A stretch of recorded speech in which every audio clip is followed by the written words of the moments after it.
fellow romance readers, I'm Amy. And I'm Sarah, and this is Post-Book Depression. You know that feeling you get when you finish a good book that you didn't want to end? Have you finished a book and just weren't ready to move on from the story and its beloved characters?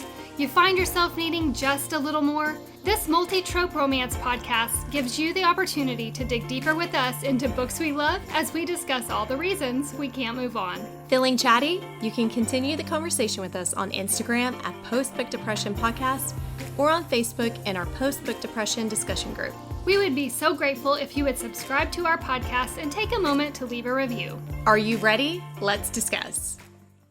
Hi everyone, welcome to the show. I'm Amy. And I'm Sarah, and today we're going to be discussing The Plus One Contract by Laura Ashley Gallagher. The first 2 minutes we're going to do a brief review of the story without any spoilers. Then we are going to shift into a deeper book discussion. It's going to include lots of spoilers, but don't worry, as always, we will let you know before we do shift over into that deeper book discussion. That's right. So before we dive in, Amy, tell us a little bit about the story. A young woman who is headed home for her brother's wedding has to face the ex who cheated on her after a 6-year relationship, and she's terrified of facing her family after moving to New York City for her career. On the flight there, she has a chance encounter with a businessman who is looking for a date to take to an important business gala. So they make a cocktail napkin contract to be each other's dates, and you can imagine how this fake dating story plays out. A real good time. Sarah, what did you think about the Plus One Contract? This story is so good. It has such incredible tension, and the chemistry between the main characters is so good. It's lighthearted and funny, but there's also some serious moments to it, that there's just a lot of heart with the characters. I loved it. I was so here for the story. This story was a breath of fresh air that I needed. The humor, the tension, the banter. Did I mention the tension? Oh, the tension. I devoured this story. I mean, devoured it. It was fast-paced. I wasn't really sure if I was going to like it from the start, and I flew through it.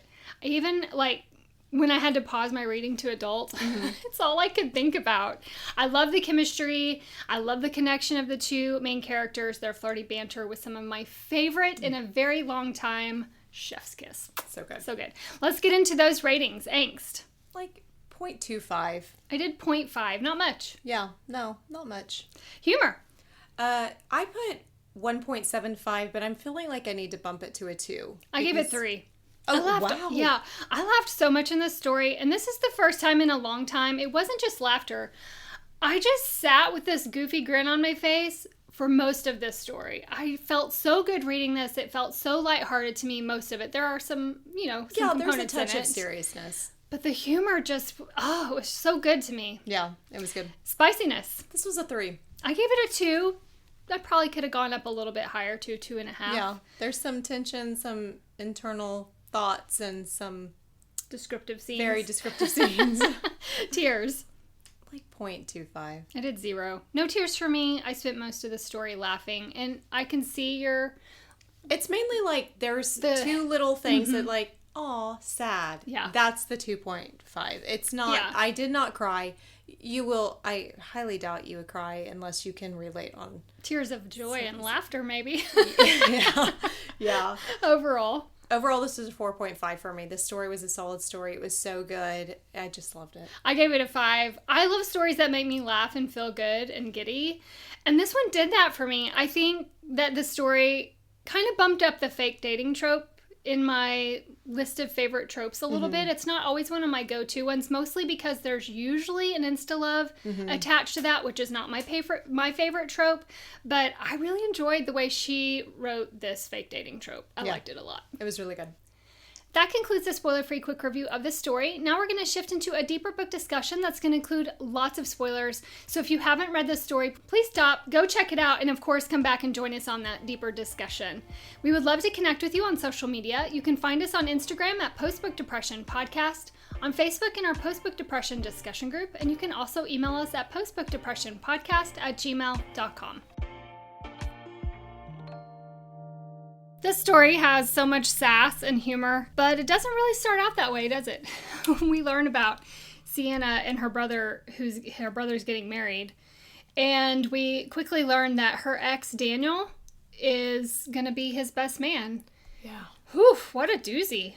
I know. I thought, what kind of brother has your ex as their best man? I mean, And we find out why. It makes sense. we also found out that he knew about Daniel, so that Yeah. did change my opinion a little bit of him and the fact that he was still having him as his best man. But she has a conversation with her mom, and her mom's asking her about the wedding, and she says she's bringing a +1, even though she doesn't have one. And so the story kind of begins with her emailing a letter or a note to Skeptically in Love Yes. about her predicament. Let's start our chat here. I love this because that her whole emailing into Skeptically in Love reminded me of another story that we read with the Love podcast.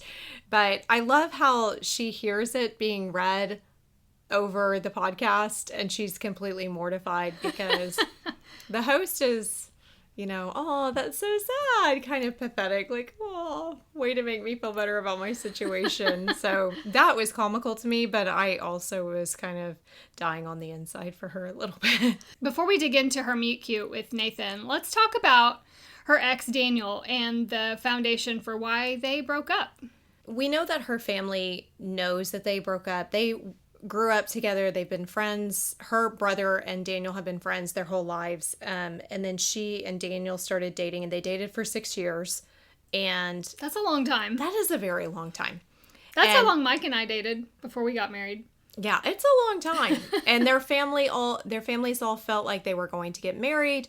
And Their families are still very close. yes, which would be so odd to me, but I could see where a situation like this could happen. Daniel and her ultimately break up and she moves to New York. But the reason that we find out behind that, which no one in her family knows other than her brother, which he found out later, was Daniel was cheating on her. He's engaged. He got engaged 6 months after they broke up.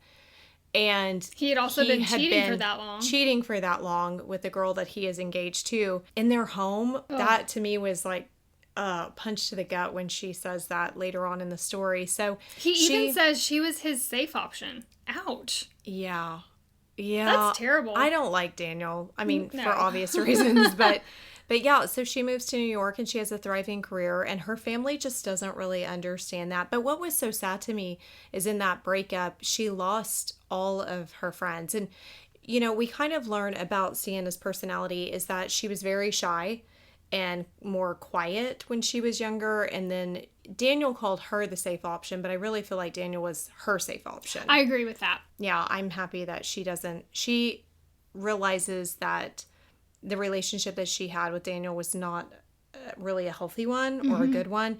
And I love that perspective of her character of recognizing that she never felt like she was enough, and she was Yes. never going to accept that again. She was never going to allow somebody to make her feel less than.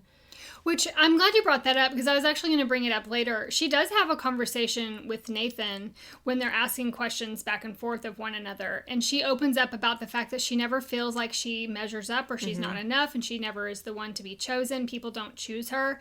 And that really was kind of an eye-opening situation for her, and also why she puts walls up around herself to protect her heart. Yeah, I felt that was very heartbreaking. Her best friend Harper decides she needs to get out and have a good time. Yeah. So she takes her to a bar to go out and try and meet some people. She actually was going to bring a couple of guys with her boyfriend to see if maybe they might be a good fit for Sienna. But Sienna only has eyes for Mr. Tall, Dark, and Handsome at the end of the bar. Woo. Let's talk about their meet cute here in the bar. I love when they make eye contact and that they just throughout the evening continue to stare back and forth. Because what a real life thing to do. I'm saying. And So intense. I love that he can tell that she is not interested in any of the guys. And there's one that's really showing her attention, but she is not there for that. And I love this moment where she stays behind, her friends go on, and she works up the courage to go across the bar and talk to him, because one, that is so not something I would ever in my life have ever done, or I can't see myself ever doing something like that. And so I love when you have these characters that have that kind of confidence, even though when she gets over there, she's kind of having internal panic, but she doesn't show it. And so I love that they kind of, I don't know, that he recognizes what she's trying to do, and that they just have this It's very confident and intense banter and just Yeah. dialogue that they have, the flirtatious tone to it, and they're here for a good night, a good time. They end up having a one-night stand, and this isn't one of the descriptive scenes that we really get. It's more kind of looking back, but She does give you like a play-by-play after. She does. But you're very not muted. It's muted from, yeah. And one of my favorite parts of this scene, well, one, she decides she needs to slip out. This Yeah. is strictly a one-night stand. She's going to sneak out before he wakes up. And when she goes downstairs and the bellman's like, "Morning, miss," and she says, 5-star. I laughed so hard at that. I love it that she couldn't find her way out of the apartment. That she's Yes. kind of freaking out because she's trapped in there and she doesn't know. She gets so excited when she realizes she's escaped. That to me was comical. That whole scene was just, golly, I don't know how people do that. I could never do something like that. It's so not my nature. But if I could be a fly on the wall to witness somebody in real life having that kind of moment of like, yes, very good, sir. She thinks that she has, made it away without seeing him, never going to see him again. She has this flight to go to her brother's wedding in California. She is in all disarray. She looks a mess. She's feeling a mess. And this poor gate agent Oh my gosh. having so much pity on her that she upgrades her to first class. That was so funny to me. Could you imagine how mortifying? I mean, how awful do you have to look where the agent is like, "Bless your heart, sweetheart, just take it and go." And it kind of rides that line because you have to dress nicer for first class and all of that. So it kind of rides the line of, do you look like white trash or could you pass for first class? Which I found. So she's in the first class lounge. And this is where they connect again. She drops this wedding invitation on the ground and bends down to pick it up. And it's Nathan, actually, who picks it up and says, "Oh, I was wondering where you went off to." Yeah, that was so funny. So they build on this connection that they've already clearly had and kind of some more flirty banter back and forth. And they discover that they are on the same flight and they're sitting right next to each other in first class. He picks up almost immediately the fact that she is not used to flying first class and she's very nervous flyer. I love that he, like the little touches of calming her nerves, things like that. This is where a lot of tension comes in. Oh, yes. Like, I was it's not really delicious. sure where this story was going. I was like, how spicy is this going to get? Because right now, they are really fanning some flames with this scene. I'm saying. But what a way to distract yourself, Oh, yeah. 100%. Okay. Good flight. Well, they start to have conversation in this flight to California, and they're asking each other questions, and it's here that he opens up about having this business deal that he's having to go to, and he's needing to bring a +1. The wife of the business person he's trying to secure this deal with is ultimately the decision maker in this deal, and he's really feeling like he needs to bring a date to this. And she has this harebrained idea she also opens up that she told her mom she was bringing a +1 to her brother's wedding. And so it's here that they create this cocktail napkin contract with 5 rules. Yeah. And they're essentially going to be each other's +1 for each of their commitments. They had the 5 rules, no PDA other than what's necessary, no catching feelings, no falling in love, no more sex. Yeah. And I love his hesitation with that. He's like, what? I don't know about that rule.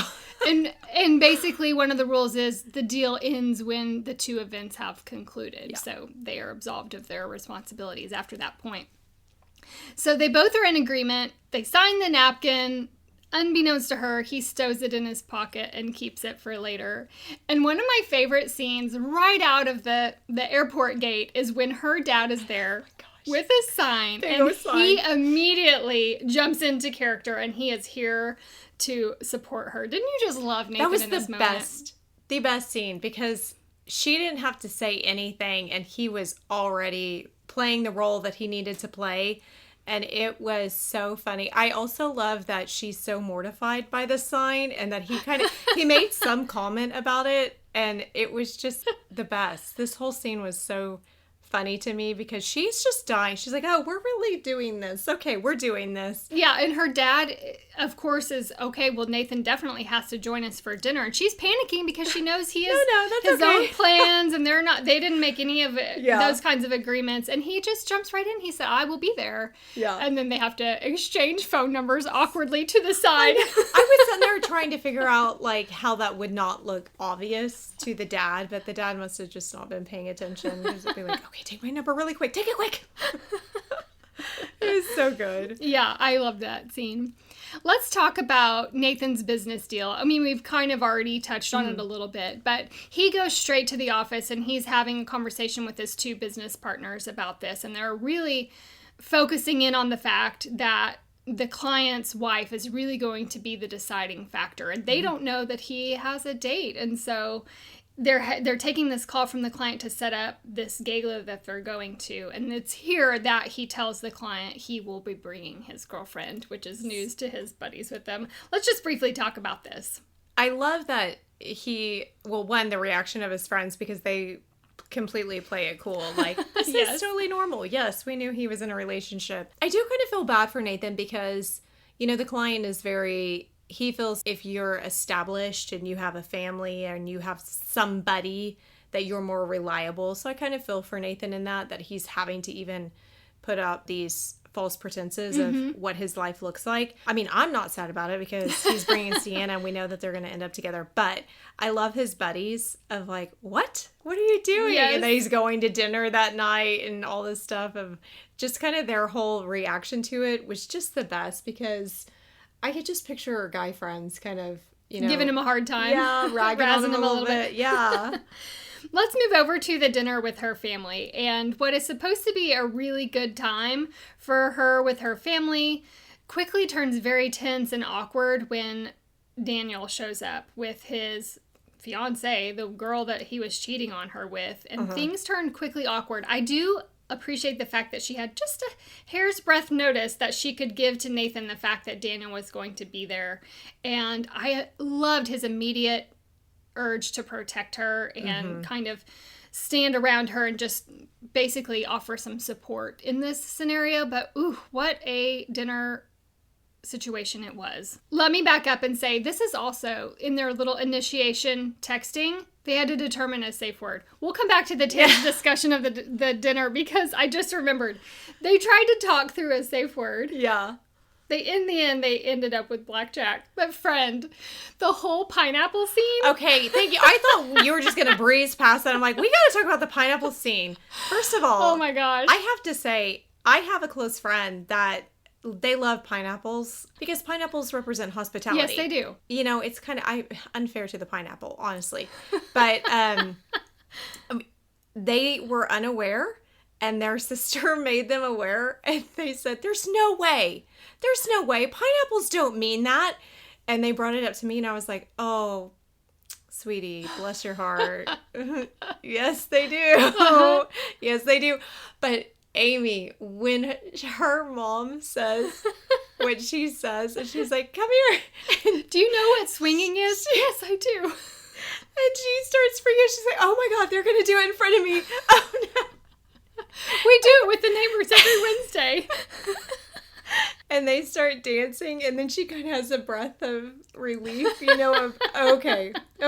And, it takes her a second to kind of bounce back from that trauma that she felt like she was about to have, happen in front of her. Anyway, that scene was so, like, my cheeks hurt right now just thinking and smiling so much from that scene. I laughed so hard at that. But in all seriousness, right after that, she finds out that Daniel is coming to dinner. Yes, let's get back to the tense dinner with Daniel. Let's get back to the dinner. But let's not forget that was a just delightful scene to read through. So, Daniel is there. I was really frustrated with his girlfriend's reaction because she looks at her as in, like, you don't even try to take him back kind of thing. Like, she acknowledges that and she's thinking, what? Yeah. What is that about, But her family, Amy, I was just disappointed. Yes, because, Nathan says he in his thoughts, he kind of thinks it's obvious that they love her, but they also don't see her. Mm-hmm. And they have these little jabs at her. And that I thought that was so sad because I'm sure, I know in my family, I can think of like throughout my life, there's always been one person that is on the receiving end of those verbal jabs. Yeah. It broke my heart that you're seeing it for this character. So it makes me definitely want to be more aware that you're not treating family like that. He even thinks in this moment, he hasn't known her very long, but he's already picking up on her tells and her body language of being uncomfortable and taking I know this from them and being used to that. I love that she senses him wanting to say something and protect him, and she kind of stops him with a subtle touch. And then when she gets up and leaves the table and he wants to immediately go after her, but he gives her time, and then he's thinking in his mind, 3 minutes, I'm going to give her 3 minutes and then I'm going to go after her. I love that he goes after her. Oh, me too. And that they have kind of the discussion they did. I will say, I was very nervous that they were having conversations about how this is fake, because I was so sure somebody was going to be standing outside the door. Yeah. Like, I thought that the whole time, I'm like, Daniel or somebody's going to be standing outside the door. Like, somebody has to know. I did like that he opened this conversation asking if she was still in love with Daniel. I appreciated that because it got that out of the way, clears his mind, and I think just their relationship in general kind of gives them a clean slate to know there are no lingering feelings there on her side, and she's made a clean cut from him. So the fact that he asked that right at the start of that conversation, I was thankful for that. But Same. Like you, I was a little bit nervous that somebody was going to walk in on that conversation. I was thankful that they didn't, because that would give up the ruse pretty quick. But there was a couple of moments throughout the story that I thought that was going to happen. I thought, oh, somebody's going to overhear for sure. Yeah, it never did. That was not the conflict that the author chose for this story, and I am was glad. grateful. Me too. I was too. My next favorite scene is when she calls him panicked. She's trying to pick out a dress for the gala, and she's really struggling to find one. And he tells her, I will be there in 10 minutes.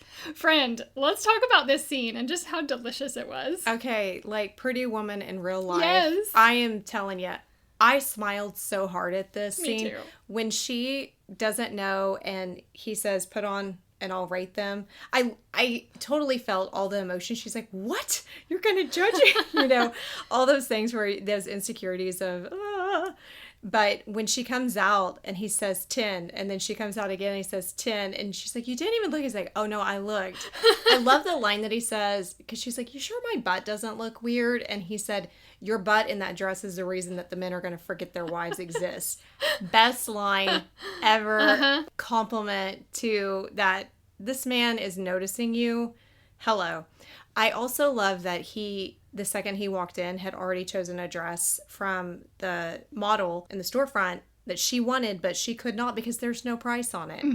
She knew it was way too expensive. Yeah, and he just buys it. Because he wanted to. The tension, though, in this scene, girl. So, it was off the charts. I love, though, when she's like, do you own this place? And he's like, Do I? Do I? That was so cute. She's definitely picked up on the fact that he has a lot of money. Yeah. Yeah. Oh, that scene was just delicious. It was my favorite scene. Shifting over for something not quite so happy, let's spend some time talking about Nathan's mother. This is something that he has definitely kept a little bit more protected from her because they're not in a long-term relationship. This is not something that he wanted to introduce Sienna to, especially since it's so problematic for him. But this scene where his mother calls and he has to go and quote-unquote rescue her, let's talk about this heartbreaking scene. Oh, this was so sad. To walk in and, well, one, he's so protective of his mom too, because the guy that walks out, he is in his face instantly. I love that he was trying to protect Sienna from witnessing some of this and so stay in the car, but I love even more that she got out of the car and stopped him. Yes. And that he goes in and that she follows behind him, but she jumps into, we need to clean this house, let's get this taken care of mode. Anything she can kind of do to help while he talks to his mom, but the things that his mom was spewing at him, that Sienna was overhearing, was devastating. I agree. Yeah. Absolutely devastating. The fact that he grew up with this and that she recognized this is not uncommon for him. Like he has had this said to him multiple times. Like she could tell by his responses to his mom, this is not something that he's never heard before. I just can't even, I was trying to picture this house that he's paid for and it just being filthy. And I was trying to think, what like, what are they seeing besides bottles? Because it sounded like it was, she was living in her own filth. I immediately thought of my uncle's home, who my sister and I had to clean out, and it was very much a hoarder feel, just trash and grossness everywhere. That's what I envisioned for this house. Yeah. It was very sad. Yes. And the fact that she jumped in, he was very embarrassed by that, but also I think he kind of appreciated Sienna's response to that and not making him feel bad about it. Yeah. And then when his brother comes in and she realizes that it's his brother because she can see the similarities. And First of all, his hitting on brother her. is very scary. Her nervousness that she was feeling, I was feeling for her. And I thought the same, like before she even has the thought, should I yell for Nathan? Like I thought, girl, you didn't yell for Nathan. This guy's freaking me out because I thought he was going to kind of hit on her a little bit more than he did. Well, yeah, get in her space a little bit. I love when Nathan comes up and is like, shut your mouth. Don't even talk to her. Don't even look at her. And then that whole alpha protective mode that I love. Yes. I love the alpha protective mode. I do too. But in this scenario, very much loved it. He takes her back to her house and then immediately goes back to help pick up her mother's house, his mother's house, and she's worrying about him. It's around midnight or so. She gets up in the night. She hasn't been able to go to sleep. She continues to worry about him. She runs into her dad in the kitchen and they have a little bit of a conversation there. And she finally decides, I'm just going to text him. And when she does, he immediately calls. And this whole dialogue, I smiled the whole time. He shows up, surprises her. She makes some statement about now she's really craving a burger. Yeah. And he shows up on her doorstep. She is in her bunny slippers. Best. So awesome. And he takes her out on a burger run. I loved the scene for many reasons. One, just the banter and the tension between them, the giddy smile I had on my face the whole time. But also, it balanced it out with kind of a little bit of weight and heaviness and depth, because while they're waiting on the food to come, he says, you have until our food comes to ask me anything that you want. And this is where they open up with each other. She asks about his family. He asks her why she felt the need to bring a +1 and hide behind things. Let's talk about this burger run scene. I loved this scene. I love that when she thinks she's going to be attacked because she sees a silhouette and it's him. That was great. That was so funny. No, I love the vulnerability in that moment. And I love that he was not closed off, that he kind of initiated it, because I think that she had already kind of asked him a few things here or there, but she could tell moments where he needed her to not. And so he recognizes this is a time of, okay, I'm going to allow you this moment right now until this. I don't know. I like that they felt comfortable to share really intimate details of things that they've experienced and their thoughts and their emotions. And I was just so in love with them being together in this moment. I thought, oh, you guys need to we need to stop faking as soon as possible and just get together. What did you think of it? Yeah, I completely agree with everything that you said. I loved the time that they spent to be vulnerable with one another. She opens up about disappointing her family and just the weight of that she carries along with her. Because they both had things in their life that were weighty, I liked that they kind of reciprocated that with one another. It was a really great vulnerable moment.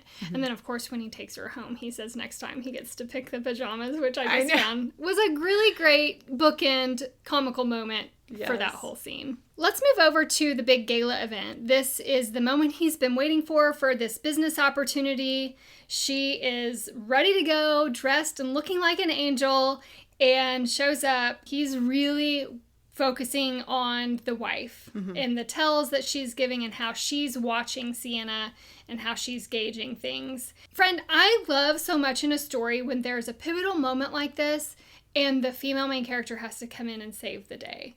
So the fact that they almost have this business deal sealed, but there's one little flaw that the client brings up, and it is Sienna who jumps in with her marketing background and saves the conversation and ultimately the business deal. Let's talk about this really delightful scene. I love that it shows how intelligent and that she is and that he recognizes that. He is so complimentary of her. When the client makes a comment about it, he said, I told you she's brilliant. I love that Nathan was so in awe of her. He was the one that I was really fascinated to kind of get what his perception of this whole scene was, because he is just, he kind of sensed that she was intelligent and smart and good at whatever. But when she gets to talking about her job and basically what they could do with what they're, for the client, I love that he is just realizing she is so valuable in what she does. And it was nice to just see her shine in that moment, and that he recognized that. But not only Nathan recognizing it, but Jillian also recognized it as well. And his reaction after was one of the best of, can I keep her? Are you sure that this is fake? Because I want to keep her. Yeah. And then offers her a job, too. I know. That was the best. I was so just, go join the boys. In my head, that's how the story was going to end, was her taking a job with them. I thought that was going to be the resolution for them to get together. We move over into the big wedding weekend, and I didn't realize at the start of this story it was going to be a whole weekend, and I was just delighted to learn that it was. I know. I thought, oh, this is going to be a lot of time together, and I'm here for it. Sign me up. Not only do we get the one bed trope. Oh, that was so funny. The panic. Weekend. I know. Like, there has to be another room. Something. Something. That was comical. But then we also get this really tense day of volleyball. Yeah. You can tell that the guys are kind of, trying to see who's the bigger man here as they play these games. And I just love how Nathan just takes it with a grain of salt. He's here for it. He's here to play his part, but he's also starting to feel things for her. And so let's talk about just kind of the kickoff of this wedding weekend. I love that they beat them. Like when Nathan and her dad are playing against Daniel and her brother, it made me so happy. I loved even more when it was the girls versus the boys. Too. And how competitive she was. But that she's a star at volleyball. Oh, it was just the best. It was the best because I could see this woman dominating these guys. I love, too, once again, that Nathan is even more attracted to her because of this moment. It's just... so many incredible moments. I loved this story. I need more. Oh, I know. More. The rehearsal dinner that night, they've been spending all day together. They have the rehearsal dinner with all the family there and the bridal party, of course.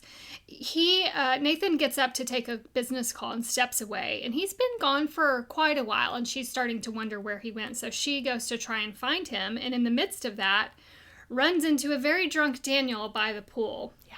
What have you seen? And I'm very, very proud of Sienna and her response to this. Let's chat about Daniel's confession. We already established that we don't like Daniel. And when he opens his mouth, we realize there's more to why we don't like Daniel. Nothing's changed. Nothing's changed. It's just, he just adds more to the reasons to the list. I love the moment that she has this epiphany and says to him, it wasn't that I wasn't enough for you. You didn't feel like you were enough for me. And that's why you cheated. That was the best moment because you can see on his face that she is right. He felt like he wasn't good enough for her. And it was all his own insecurities. How just disgusting of this man to have cheated on her for 6 months in her bed with this other woman. And then come back to her and basically say, I think I made a mistake. I think we made a mistake. Yeah. I just thought the audacity. I was a little concerned of how the scene was going to play out because I kept thinking Nathan's going to overhear this and he's going to be really frustrated. So I was very nervous. I was too. And I thought, please don't let there be miscommunication. Please, please, please, please. So I was really glad that she handled herself and that Daniel ended up in the pool. I like that made me so happy. When Nathan came in to intervene, she did not need him, and she had already taken care of things on her own. I loved that about her, and just the strength of her character to be able to do that on her own. But I love also that he was ready to have her back if she needed him. 100%. And I love the outcome of that moment. Yes. There was a turnaround in their contract. There was. I briefly mentioned that they've both started to develop feelings for one another. Neither one's really acknowledging that with the other because they're both thinking the same thing. can't go anywhere because he's going to be leaving and, all the things. We go to the ceremony's very quick, and we quickly move on to the reception. You can really get a little bit bigger glimpse into his feelings for her at this reception. Mm-hmm. There's a lot happening in the reception. Let's talk about this. One of the things I specifically want to talk about is the kids. Oh, this is the best. I love when she goes to try to rescue him. She's hiding first. Uh-huh. She's hiding from the kids. And he finds her. That scene in the closet, so good. Yes. So good.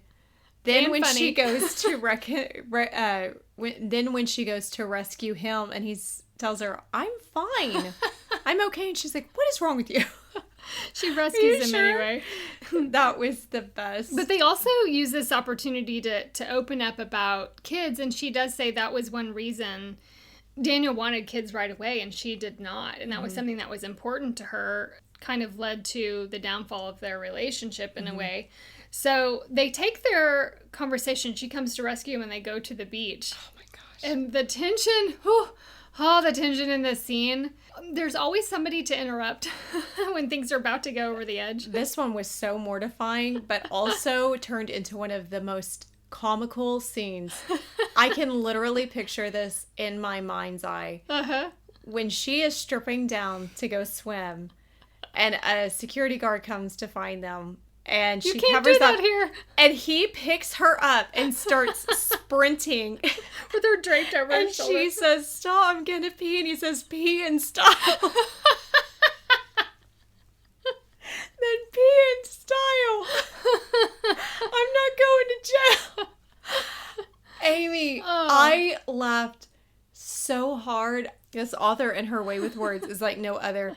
I laughed so hard.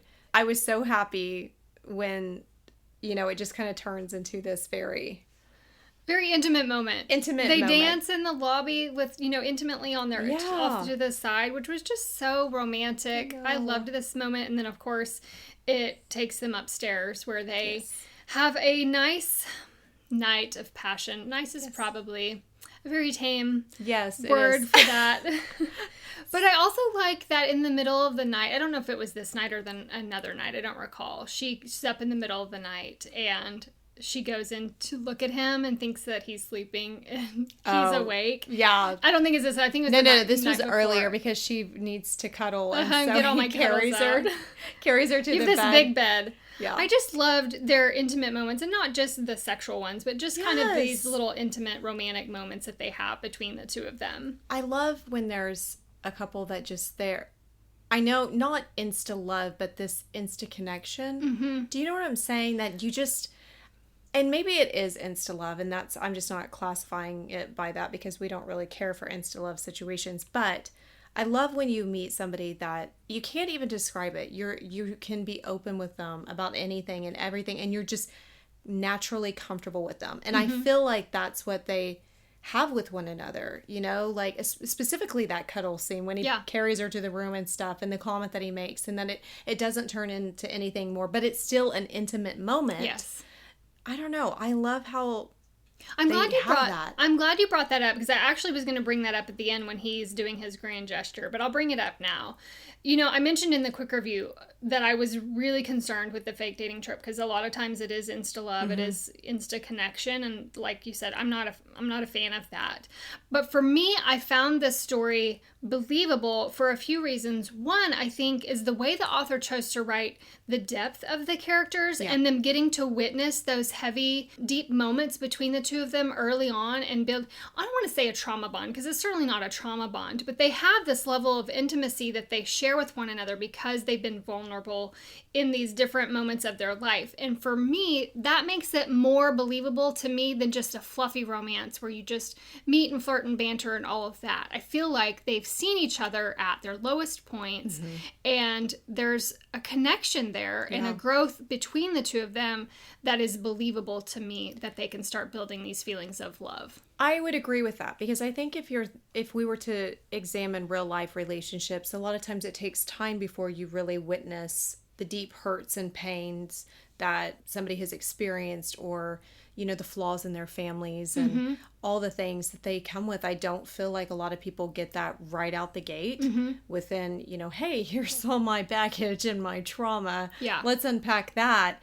And so I think it kind of, because they see it so quickly with one another, I don't know, I think it bonds you in a certain way, especially because of their reaction to what they're witnessing. Yes. And I also feel like they kind of have, it's not the same, but it is, they both recognize that they have had some hurts and stuff that other people just don't really see them. Not for who they really are. And I don't know. I love this couple. Oh, me too. Anyway. The next morning, after they've been intimate with one another, he's already told her he's leaving for Chicago for a month the next day. So they're sort of bracing for impact. And this goodbye is really torturous to me as a reader. You want them to find a way to be together, but how is it going to work out? And they just kind of take this opportunity to have one more lustful goodbye with one another. That was and agony. It's in this moment that she pulls out the safe word, and friend, I was crushed for him because he immediately withdraws, as he said he would if the safe word was ever used, and walks out the door without even a goodbye. But the thing is that she was so scared of what he was getting ready to say. I know. And I have to say, I don't know that it would have been something we liked. I know. And probably like self-preservation of, well, I have to do this. We said this. And I think to protect yourself, because she knows what it is and he knows what it is. I will say this. I don't feel like he left her. He says that he left her and then he asked her later to forgive him. I didn't feel like he left her, though, because they'd already decided that he was leaving. Well, it was established, but also we know that later on with the grand gesture that immediately when he left, he was setting up to move the business to New York. So to me, that's not leaving. That's, I'm getting my ducks in a row so that I can be with you. And from his perspective, yes. And I think it would have been for hers too if he'd communicated that from, I want to do this. This is my plan. I want to find a way for us to make this work. I'm going to, give me 6 weeks, give me 8 weeks, whatever, they need to move the business there. I want to be near you. But he didn't relay any of that. So from her perspective, he left without saying a word. But that's where we needed angst. Oh, I know. I know. It's what the story needed, but in real life, I would have really loved for him to have just communicated that with her. It is 6 weeks later that we pick up the story, and she is going to be helping Harper with this event. They have not spoken in 6 weeks. They have not seen each other. Harper has this event that she's working. Sienna has agreed to come and help her, kind of wait staff and pick up with things. And it is here that she looks across the room and sees Nathan there. Harper knew he was on the guest list and didn't really know if she would want to see him, so she didn't say anything. This is a very brief interaction. Let's talk about this before we shift to the grand gesture. This was tough because I knew that he was going to come at some point. I just didn't know how. So I have to say I was a little bit surprised. And I was more surprised that Harper didn't say anything to her to like kind of warn her. I thought this was going to be where they made up. I know. Yeah. So when it didn't, that kind of caused me angst of like, yeah. I don't like that. It's, the next work week and she's in the office really struggling to stay focused on her meetings and things. And Harper shows up in her office. She goes there talking about things and Harper just starts to play the Skeptically in Love podcast that they always listen to. And this is not out of the ordinary. It's what they do all the time. And they're both listening. And all of a sudden they talk about this letter or this email that had come in. And it's him. He had written into the show. Well, first Harper had showed her this article about how he's moving his headquarters to New York City. Yeah. And she said, but that doesn't change anything. That kind of was like gutted her a little bit because he'd known this whole time and didn't tell me. He's been in New York. So she hears this Skeptically in Love podcast episode. The end of it says, basically he's there with her, and she turns around and he's in the room. Oh, let's finish our chat out with his grand gesture and their HEA. Best grand gesture. It could have come sooner than it did, but True. It was so good. I love that he's so apologetic because I hate that you can kind of see on his face, like he's nervous and he's scared that she's not going to accept his apology. But like I said, I kind of felt like, maybe he didn't really. They end up together. They end up like they're so in love. And I love that it flashes forward. I think it's 10 years. They wait. Well, I want to back up because he brings out the cocktail napkin. Oh, yeah, that he pulls yeah. from the pocket, and he goes through each of the 5 things and how he broke the contract on every single one of those things. That was so good. Oh, it was so good. He broke all of the rules, and then yes, it does fast forward. They waited 7 years for a kid. They eventually had a little girl, which I love the author chose to write it that way because of her strong opinion of waiting. She didn't want kids right away. So I really did like that the author chose to allow her some time before I do too. had a child. I like that it shows that his career flourished and that her career flourished because he worked a lot too. And I also like that she acknowledges that they've had some hard times of like, you know, trying to figure out how to make it work, but that they always make it work. Mm-hmm. And I don't know. I just loved this couple and this story, and I was really... This is, like you said, this is one of my favorite, if not favorite, fake dating tropes that we have come across. I think this is one of my favorite stories I've read this year. I can't stop thinking about it, and just how happy it made me while reading, just the big dorky grin and the laughing out loud. See, I love that. Rom-coms are so good, Amy. I know. We don't always need the angst that you That's love true. so much. It's there true. was angst in There here. was angst in here. It was a good balance. Just enough. Just a enough. hint. And then the rest of it is just delicious giddiness, Yes. which is definitely the lane I like to stay in. Well, that wraps up our conversation of the +1 contract. We hope you enjoyed this discussion and want to continue the conversation with us. You can hit us up on Instagram at Postbook Depression Podcast or on our Facebook at Postbook Depression Discussion Group. You can also email us at postbookdepressionpodcast@gmail.com. Until next time, keep reading.